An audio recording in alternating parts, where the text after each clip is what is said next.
I think the thing that CPAs don't see, that they don't realize, is that their competition is not the firm next door. It's not the firm across the country. It's a technology company that's coming in with a different way of doing business, and an Amazon-like way, we'll call it.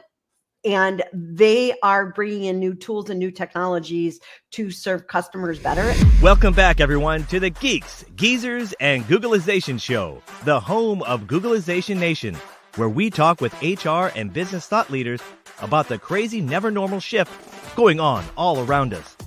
Our goal is to bring you ways to reimagine tomorrow and explore the ever-changing convergence of people, business, and technology. Here is your host, Ira Wolfe.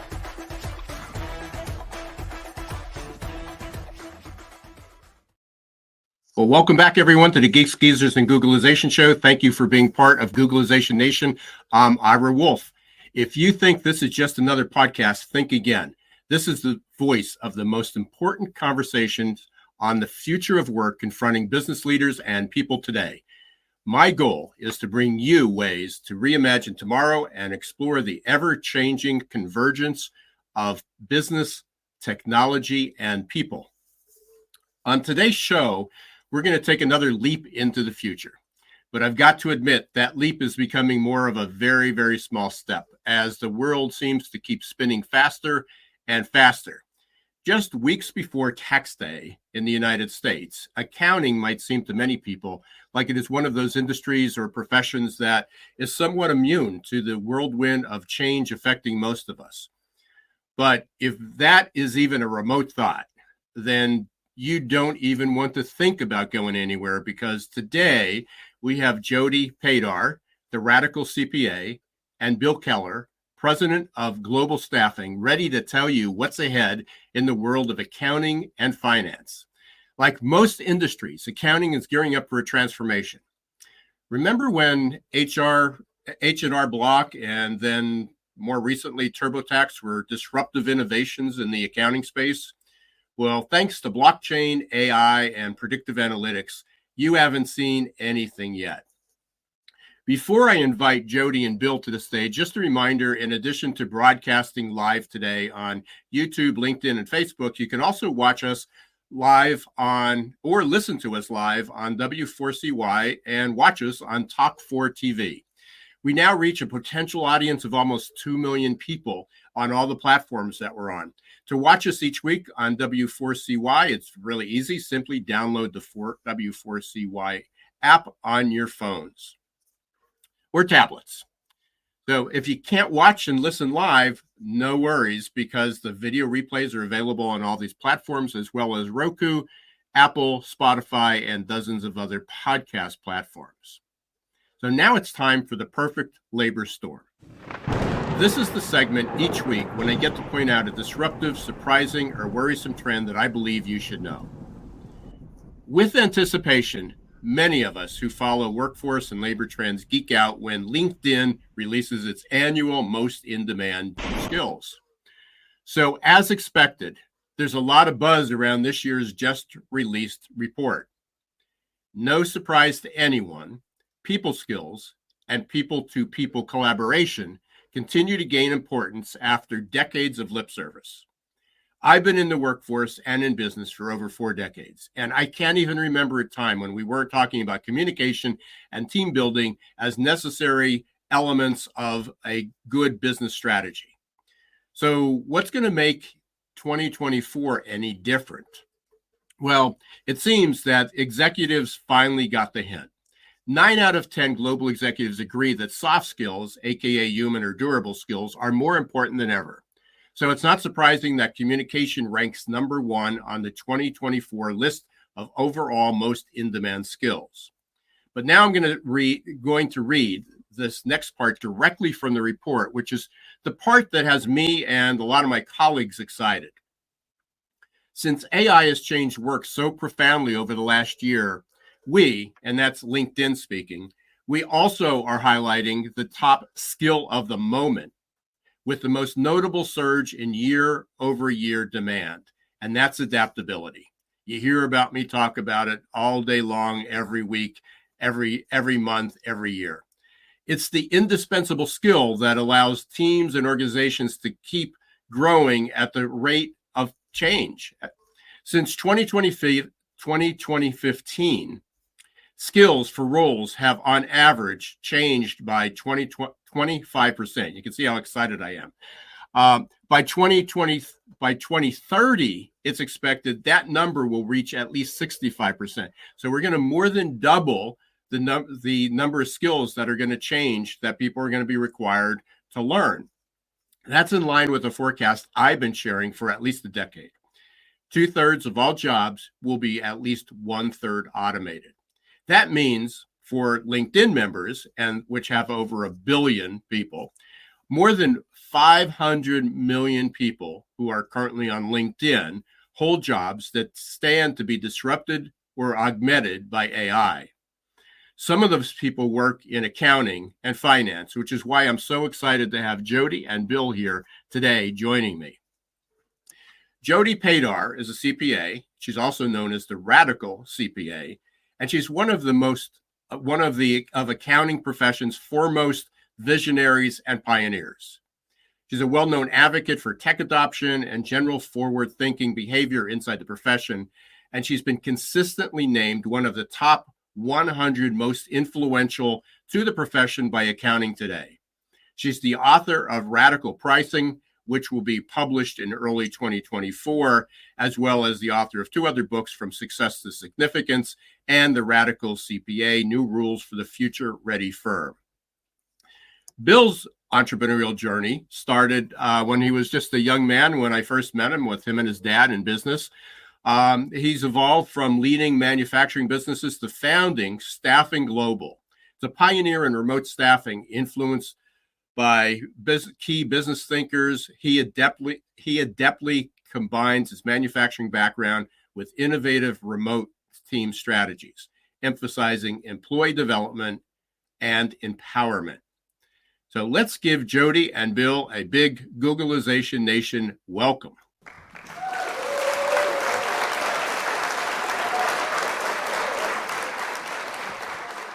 Hey, welcome, Jody. Welcome, Bill. Good to see you both. It's great to be on the show. Excited to be here. So I think I shared this with both of you, but I'll share it with the team here, and this will be the setup for where we're headed with questions and conversation.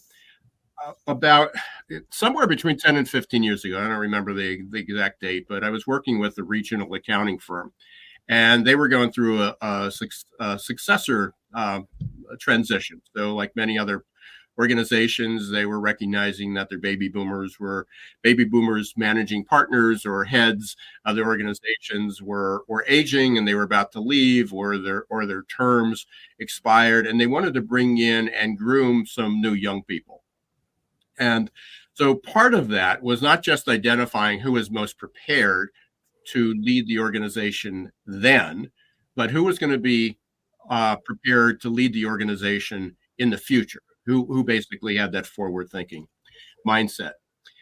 And so that was my responsibility, to identify who they can groom and who should be in position. Easy job. Yeah, absolutely. When there was a lot of people that were there at the same time, so they all thought tenure was, the number of years longevity in the firm positioned them to be ripe for that. So we had to do it. So it was a delicate dance. So one of the questions that I had was, where do you see accounting in 5 to 10 years? And of course, in my background, I wasn't necessarily thinking that AI would be there in 5 to 10 years, since this was 10 or 15 years ago. But I was looking. I knew there was transformation at the time. About the same time, Tom Friedman wrote "The World Is Flat," and which I think was 20 years ago. But he talked about how a lot of firms would be outsourcing, which is, we'll talk about Bill, about having people around the world do the accounting work. And they said there's no way. Bill and I at that time lived in Lancaster County, Pennsylvania, with the Amish and the Mennonite and conservative country. And it's like, there's no way anybody would trust anyone doing our taxes and our accounting work and our bookkeeping we want you to do it. We expect you to do it or somebody that you employ. We don't trust this stuff in the cloud. What's going to happen? We're going to leave you. Well, here we are in 2024. So, they've certainly advanced, and I know they do have people that they're using in India and other places around the world. But that's the setup. I mean, things happened pretty quickly, and people who said, "Not in my backyard, that will never happen to my industry, my profession, not in my business," also found that's how do you stay competitive? How do you grow? That's just the tip of the iceberg. So Jody, let's start with you. Briefly, I think we got your bio right, but briefly, what do you do? And, how are you working with some of the clients? What are some of the biggest challenges that you see in the accounting world, and probably transferring that over to the business world as well? So I'm an industry innovator. So it's funny that you talk about that story about 15 years ago, because that's when I was actively in my practice innovating. And that's how I became the radical CPA, because the things that I was doing, we talk about the cloud then, like today, everyone talks about the cloud like it's no big deal. But back then it was a big deal. People didn't want to do the cloud, right? And that was like when I kind of, birthed my firm, and that's how I got known as the radical CPA. So the business model that new innovative firms do today, that was the firm that I was pioneering back then, right? Fast forward, I've sold my firm and gained hundreds of thousands of followers along the way, because people want to know these new ways of thinking. Even accountants, even though they might not want to change exactly, they want to know about it, right? So they follow me to find out kind of what's going on in the world, how things are changing with AI.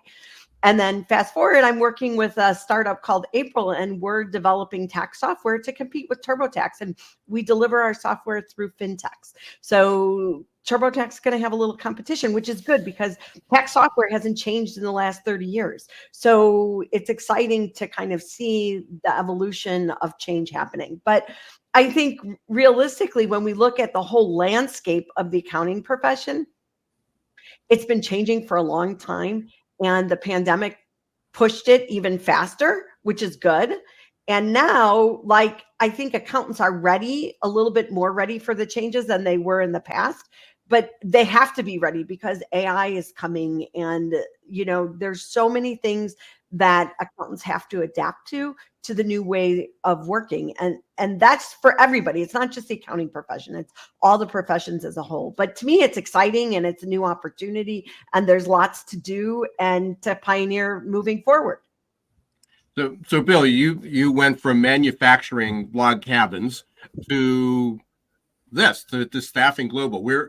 Talk a little bit about your transition, where you saw the opportunity, and especially that's almost as radical as me going from dentistry to what I do, to talking about leadership and business and HR. So talk a little bit about your journey and how you got here and what you're seeing. Well, I was in a very physical world. Like you said, built log homes, log cabins, had a manufacturing facility, and did that at a very young age, and quickly found out what I didn't know. Because when you're young, you think, hey, I know everything, and quickly got into this and, thought everybody else was the problem, and then quickly figured out that I was the problem. And so that started my personal growth journey. And so while this is a pretty radical change from, the physical world of log cabins, I was always into reading and growing. And one of the books that you mentioned, The World is Flat by Thomas Friedman, was influential, along with another book, The 4-Hour Workweek by Tim Ferriss. And so, I grew up in a really small place. I didn't have a lot of, reference groups that would expand my horizons, but I was always on the lookout, but I just didn't have those reference groups. And these books kind of opened up my world. When Tim Ferriss talked about outsourcing to India, and I'm like, wow, if you could do that, what else could you do? And it was always good once I had the idea of being able to modify that and put that into different contexts, and then being able to change that idea and use it in different ways. And so that started my journey. Basically, I actually still own a marketing company where I leverage those overseas resources to run my marketing company, and so that I could do it anywhere in the world. This is like Jody was talking about 15 years ago when remote was kind of radical. I was running my business from Costa Rica for 3 months or Florida for a couple months out of the year, and people were going, how are you doing that? And I'm like, hey, I use overseas resources. You do it too. And, I tell them how to do it, and they'd kind of look at me like, I'm not going to do that. You could, and I tell everybody what we do is not difficult, or it's simple, but it's not easy. And so I tell them, hey, here's the resources. You can go to Fiverr, or you could go to Upwork or Elance at the time, and here's how you do it. But none of them would really do it. But they needed somebody to kind of guide them through that process. And that's really what I did. And I tried to, I saw that there was some challenges with those platforms. And then my job was to overcome those and to see how I could use a book like The Innovator's Solution and Innovator's Dilemma to get greater integration, even though we were 10,000 miles apart. And what would it take to get that greater integration so we could get greater performance from remote teams? And so that's really my job, is to kind of find out what's missing, what are the cultural things that both sides of the pond need to know about, how do we bring them together, and how do we get the greatest amount of performance and then serve the needs of basically 4 parties.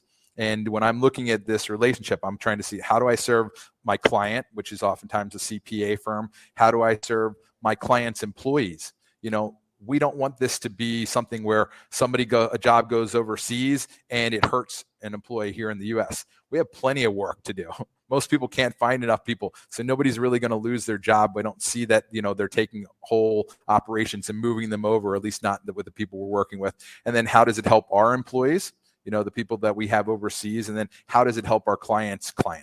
And if it helps all 4 of those people, then we think we have a really good fit. So that's really what I do. And on a daily basis, I spend most of my time actually on people development, looking for ways that we can grow and develop people, finding ways that both professionally and personally.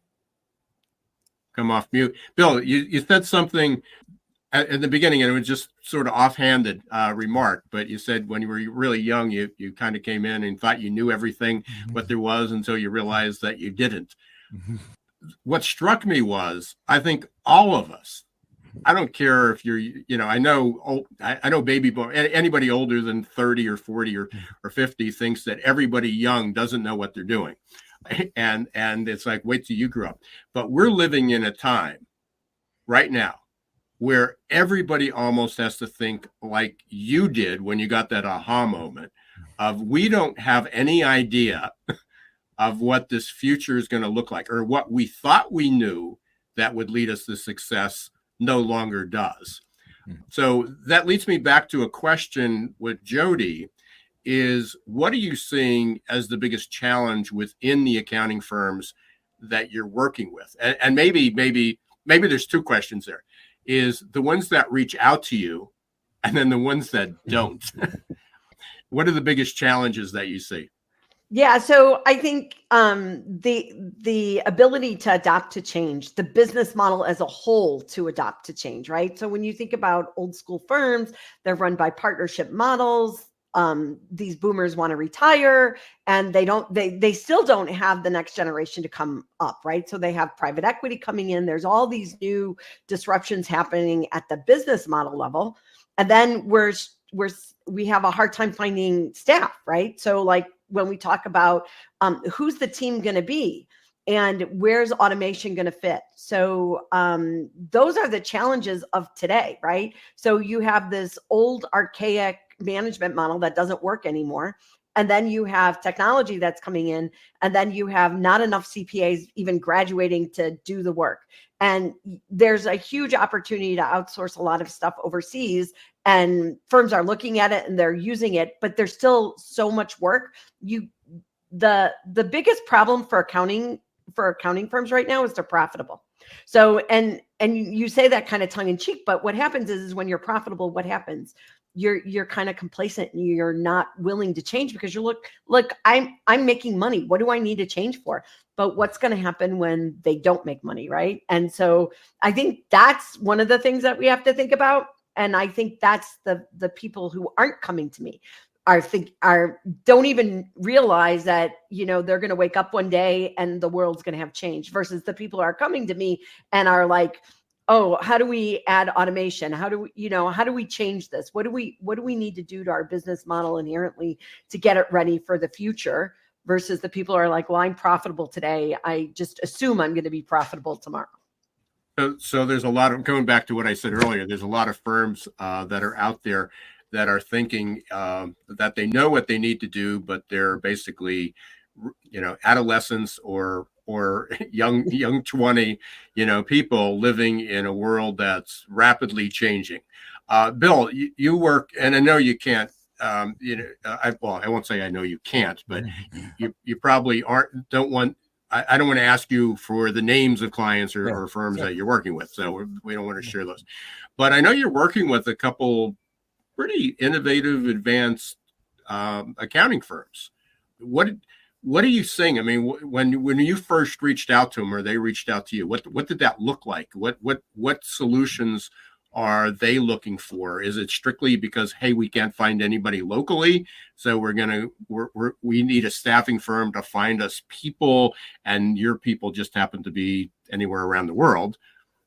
I think that there's, that's a difficult question. I see a couple different things. One, I think a lot of people feel the peer pressure. I don't necessarily know that there's many people that are saying, hey, I want to outsource, right? They know they have a problem. They're looking for solutions.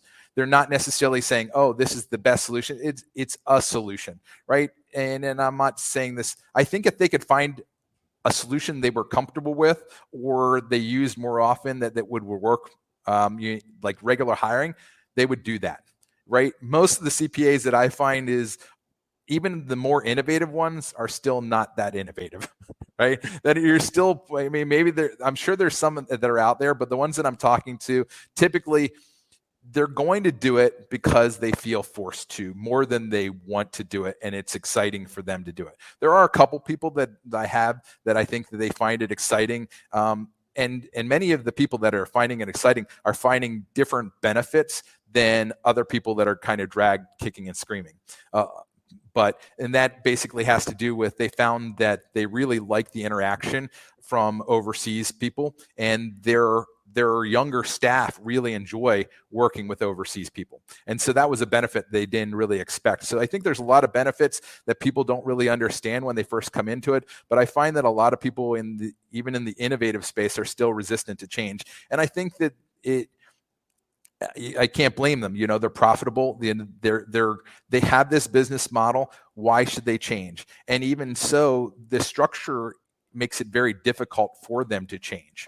And so I think for going forward, for firms, especially large firms, they're going to have to kind of break off certain sections so that they can have some more innovative solutions, whether that's outsourcing, whether that's using AI. I even know some of the firms that I'm working with are even having challenges with AI because their IT departments are going, okay, we can't do that. We can't venture into that area. Even with, I'm not sure, Jody, what you're finding on the E&O side, the insurance side.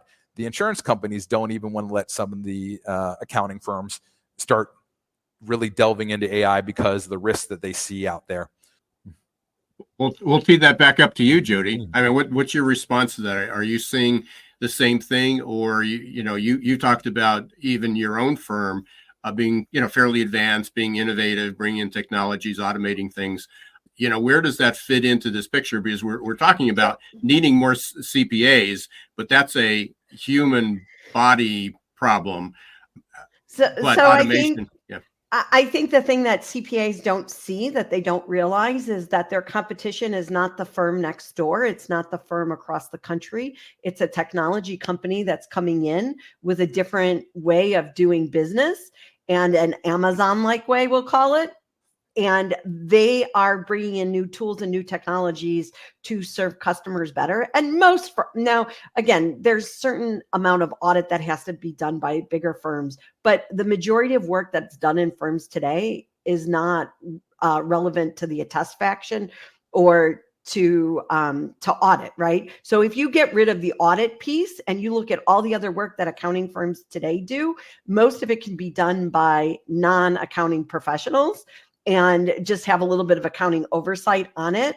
And all that work is now, new business models are coming in to do that work, whether it be fintech that's going to come in, whether it be startups that have large funding rounds, whether it be people like Rocket Lawyer or LegalZoom, who are now doing accounting and tax services, who have tech in their DNA, right? So this business model of the accounting firm it's being completely disrupted and changed. And so they're not competing with other accountants. They're competing with businesses who are running things differently. And private equity, even if you look at all the private equity and the money coming into the space, the way private equity runs a business is very different than a traditional CPA firm or partner would run a business. And there's a lot more expectations and accountability. And I don't think it's a bad thing. I just think we have to adapt to the way the world has changed and figure out where we fit in it.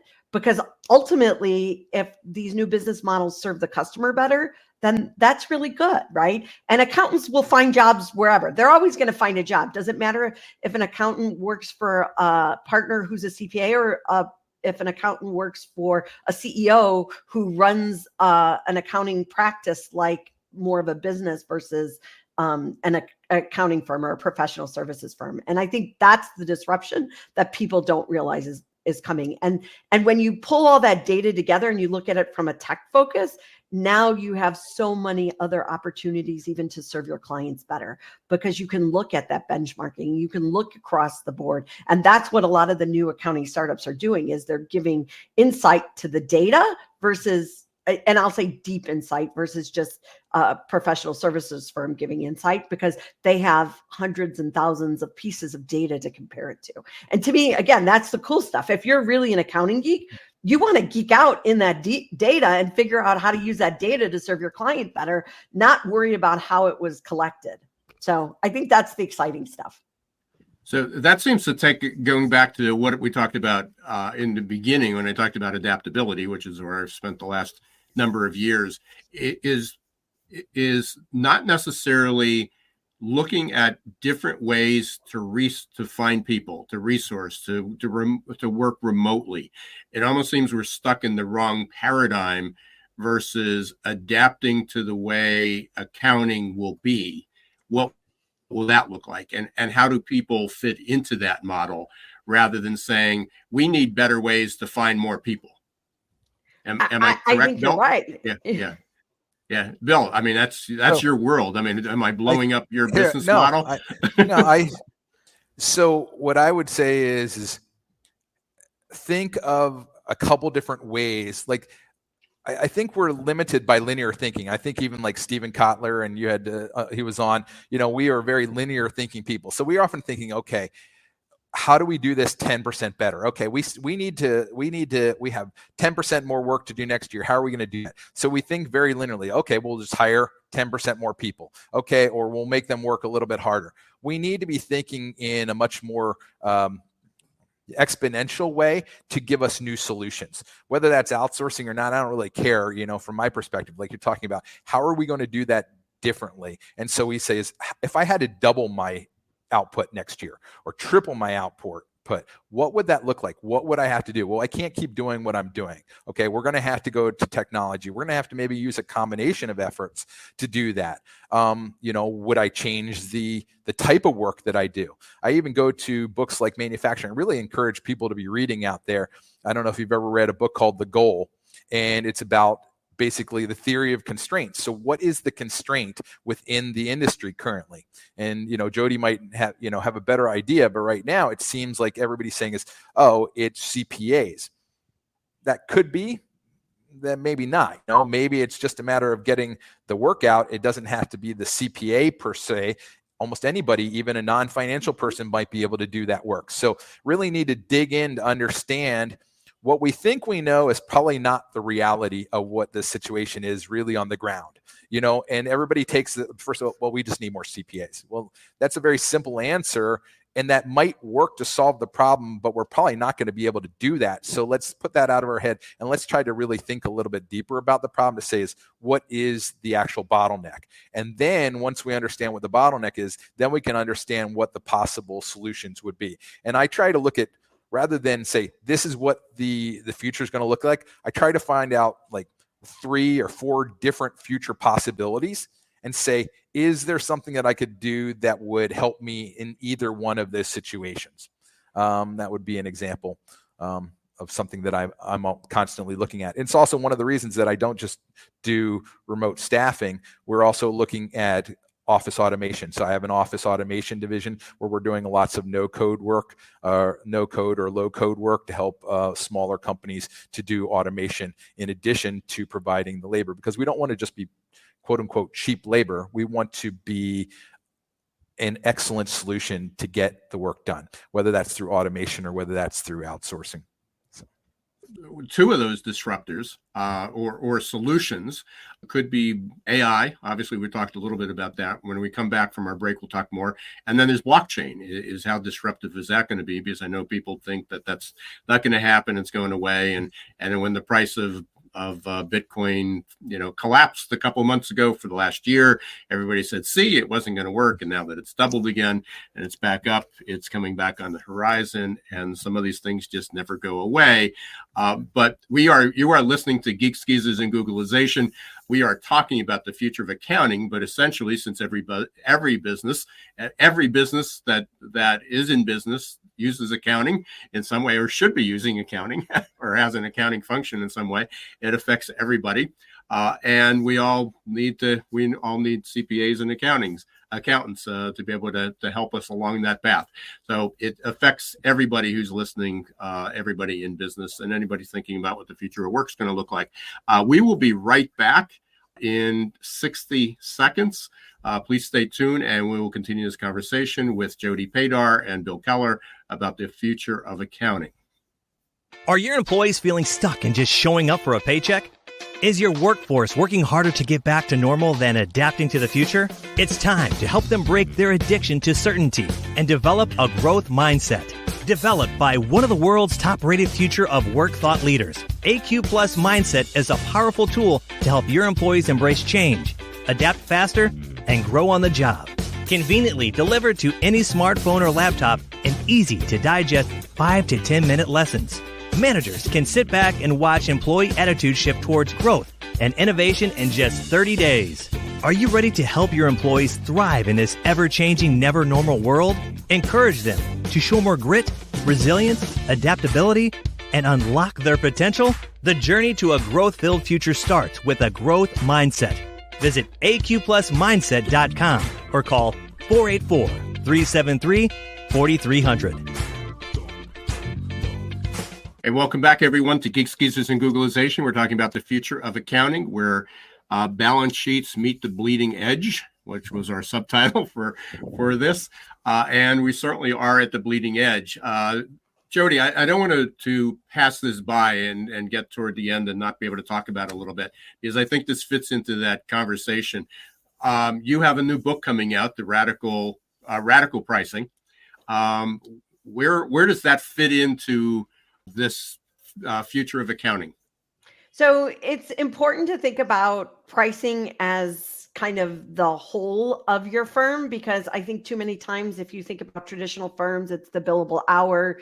I work so many hours and to create some sort of deliverable, and that's what I charge for it. Now, there's a lot more involved in pricing, but ultimately pricing affects holistically your whole business model.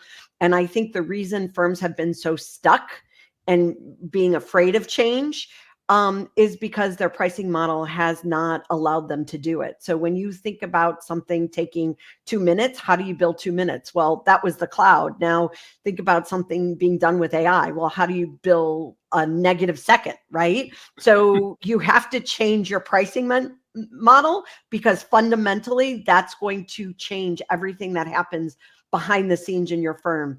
And it means that you have to productize your services a lot more. So you have to get really tight on what it is you do, how you do it. And again, it's kind of taking that technology look towards delivering services And yes, there's always going to be a little bit of customization on top of it, but the majority of what you sell should be repeatable, and you should be able to deliver it within a certain amount, and you should know what your price is. So it always cracks me up when you say accountants will be like, well, I won't know what to charge. And I was like, every other business has figured out how to put a price on something. Why accountants can't figure it out is beyond me. And so my book is really kind of, pricing is one piece of it, but then how do you get your process organized behind the scenes? How do you get your packaging and all the other things that go with it that kind of help you change your business model? And that was the stuff, again, that I pioneered years ago. And it's just kind of continued to evolve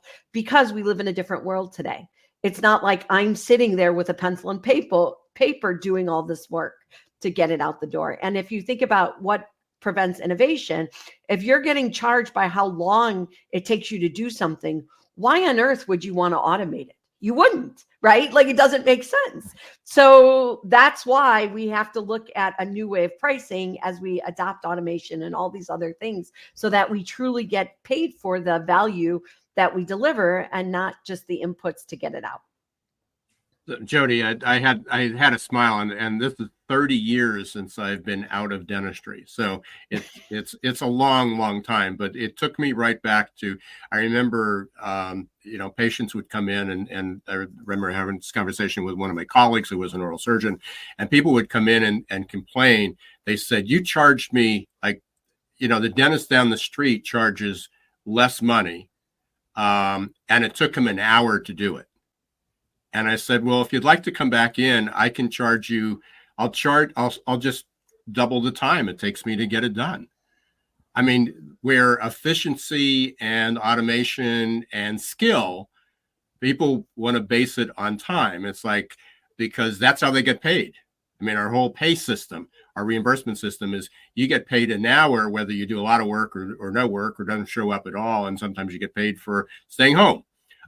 So yeah, it's tough, and we always look to accountants, to kind of help us with that, and yet their whole system was based on a similar model of billable hours. Bill, within that same, again, it's a different business model, which is what we're talking about. I know people usually talk about innovation or think about innovation in terms of gadgets and widgets and maybe software, but sometimes it's a shift in mindset. It's a shift in the model itself. I want to make sure we cover this topic because I talked about it earlier, but it is the elephant in the room. Is where do you see AI and blockchain kind of fitting into this? Is there conversation clients are having? Now, how does it see it impacting your business, your business model, or the way that you conduct business? So there's a couple of things that I'm seeing that, again, I talked about earlier about the various possibilities. I don't know about you, even with AI and everything, my workload doesn't seem to change a whole lot, right? We're always busy. So the question is if AI and technology comes in, are we going to get to the point where we only have to work 20 hours a week? I don't. You would think that, right? If you look at what the productivity gain should be, well, then we should drop down in the number of hours that we need to be there. History would say that's probably not going to happen. So, I think that I see we're still going to have this need for people in the future, or at least for the foreseeable future. I still see there's, the future is already here. I think maybe one of your people that you had on, the future is already here, but it's not evenly distributed, right? So you probably see this, Jody, all the time in different firms, right? They're already doing, things with AI. They're already having automation, but you go right next door to another firm and they're like, oh yeah, we're still using, QuickBooks Desktop. And you're like, oh my gosh, how's that possible, right? And so the future's already here. It's just not evenly distributed. So I still see this ramp up time. until it really gets distributed across the board.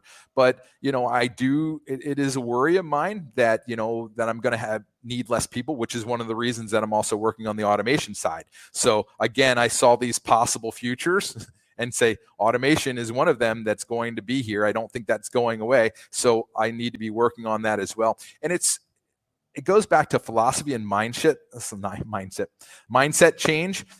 There was Malcolm Gladwell. He had revisionist history. He had a thing about, I think it was an episode called "The Big Man Can't Shoot" about Wilt Chamberlain. But he talks about different sports and how basketball is basically a strong link sport where basically one player can make a significant difference on the team. Okay. And that one player can make an outsized difference, as opposed to soccer, which is a weak link team. And what that means is I think we need to understand the game we're playing, right? If AI is going to come in and just make the top even stronger and that propels us forward, is that the game we're playing? Or are we playing a weak link sport where basically we need to use AI to make the bottom people stronger? And by making them stronger, we'll make the whole team stronger. And I think that's really what firms need to kind of understand, is what game they're playing. And the problem comes in is I think that there's multiple games being played within an individual business. You might have different business units that are working on different areas. And so that's where it becomes more complex and the analogy starts to break down. But I think really understanding what type of game you're playing will help you to determine your strategy moving forward using AI. Yeah, I love that. That's a great way to look at it. I love that strong link, weak link, because if you asked anybody 5 years ago which professions, which skills, which occupations were the most threatened by AI and technology and automation, it was always the lower skilled blue collar jobs. Yeah. Not anymore. The biggest threat, especially with ChatGPT and the advance of that, now that it's in the hands of AI is in the hands of everybody, is now physicians, accountants, dentists are probably still a bit hands-on, but basically medical, a lot of people in healthcare, attorneys, accountants, finance, a lot of these secure jobs. But I also go back to the one thing, and then I'll come back to you, Jody, is the 2/3, when I said 2/3 of all jobs will be 1/3 automated. That means 1/3 of the jobs probably aren't going to be immediately affected, which is okay. You just have to figure out which are you a weak link or a strong link in that. But that didn't mean that you can go home after 25 hours just because 1/3 of your work was automated. What it meant was that you were going to have to learn new skills to be able to continue to have a job. So if 1/3 of those jobs is you needed new skills, which is a lot of people are resistant to that because I'm only 10 years away from retirement. I'm too old to learn how to do that. That has now gone out the window. Jody, the final question is going to come to you, and then we got a couple other things to do to wrap up here. I want to go back to that AI question, AI and or blockchain. How are you seeing that impact kind of the future of what you're doing, what you're leading people to? So I think it's impacting them every day. I think that there's really cool AI tools coming out. And I think people think, oh, I have to go somewhere to do AI. In another 2 years, AI will be built into the tools we already use today. It already is. So they don't even have to worry about going out. Yeah, I teach an innovation and entrepreneur class, and I asked for examples of where AI was, how they were using it. And somebody said, oh, Spotify. Right. It helps me identify music that I like. Yeah. Yes. So I think that makes it a lot less scary when you realize it's just going to be part of the tools that we already use. And the really good AI is going to be hyper specific to the job that it's trying to complete versus this general AI, which is, not as relevant to whatever. I think the big thing is when you think about AI, it somehow gets you 85% of the way there. So it's great for people who have experience and know the 15% that they should be like double checking and figuring out. But what do you do for that new hire who doesn't have the context of what the AI brings up and doesn't know how to double check that AI to see that it's getting? So I think we're going to have to do a lot more training for the next gen to kind of transfer that knowledge and transfer it in a different way of that experience, because we're going to have to bring our next generation professionals up to speed a lot faster than I was brought up to speed, right? We're going to have to transfer that experience and figure out how to transfer the human experience to the next gen faster. Yeah, real quick, because we are running out of time. Blockchain, is there any conversation going on with that with your clients, Jody? Not really, because it's kind of underlying a lot of things. So the blockchain a lot of times is kind of the steps, and it kind of keeps everything in line under it. But not very many people are talking about it anymore. Okay. All right. Well, we'll have you back, and we'll see where that is in a year or two, right? So we just have a few minutes, and I want to be able to make sure we get our lightning round in, because this is the fun part. So Jody, since we're having that conversation, I'm going to start with you. What's your favorite band or favorite music? So how could I say, like, we got the whole Taylor Swift thing going on. So I think the whole internet is like enamored with Taylor Swift and Travis. So that's where I'm at. What's your favorite? Where do you go when somebody comes out? Is it Taylor Swift or is it someone else? It's Taylor Swift. It's pop. You're swept up by the moment, huh? Yeah. Hey, Bill, same question to you. What's your favorite band, music? I have a very eclectic mix. If you look on my, I listen to almost everything on YouTube. So, I have anything from mariachi bands to, Ed Sheeran to classical. It's just kind of all over the board, whatever is striking my fancy at the moment. But most of the time right now, I'm listening to children's songs, because I have a 2-year-old daughter. And so most of them are, something about a horse running around the mountains or something like that. Yeah. So okay. I'm going to come back. Yeah, I'm going to come back to you for one more question. What's something that people get wrong about you? About me? Or were you talking to Jody? Yeah, no, about you. Oh, that's what do people get wrong about me? I think that they probably think that I'm all business. I'm very intense, but I have a passion for people. And I think that passion sometimes probably does not come across in the way that I would like it to come across. It is an intensity that most people probably mistake for, I don't know if they'd say anger or not, but I have this passion for people. I want to share this information. I want to help them. I want them to move forward, and they're often like, whoa, okay, and they step back. So I think that's my intensity is probably mistaken for something other than it's meant to be, which is I want you to do well. So yeah. And Jody, I'm going to switch the question on you. If you were a car, what kind of car would you be? If I were a car? Yeah. Probably a Jeep. Just like because I think I like to go over the bumps and everything. I mean, like I'm ready to go through it. Like, not just like I don't want a smooth ride. Somehow I always find all the things to go in and around and above, and so a true disruptor, a true innovator. So Jody, what's the best way people can get in touch with you? Find me on LinkedIn, just Jody Padar. Just connect to me on LinkedIn. Okay. And Bill, what's the best way for people to reach out to you? Same thing. You can look at LinkedIn at Bill Keller, also on Staffing Global and YouTube. I have a YouTube channel there where you can see my podcast, or on GGG Unleashed. So look it up there. And make sure, I neglected to mention that earlier, but Bill does a great podcast, and he talks about this every month. So please go up to GGG Unleashed. You can also find that on the Geeks, Geezers, and Googleization podcast. I want to thank you, both of you. What a fun conversation. Love to have both of you back. We barely scratched the surface on this generally in business, but we'll have you back and continue the conversation for sure. Please reach out to Jody on LinkedIn and make sure when the book comes out. How soon is the book coming out, Jody? It should be out fairly soon. Pre-orders are like pretty soon. I'll have the link. So okay, so watch for the Radical CPA, and Bill, check out staffingdifferent.com and especially the GGG Unleashed. Thank you for being part of Googleization Nation. If you haven't joined us yet, please do. It's free to join. Just go to googleizationnation.com.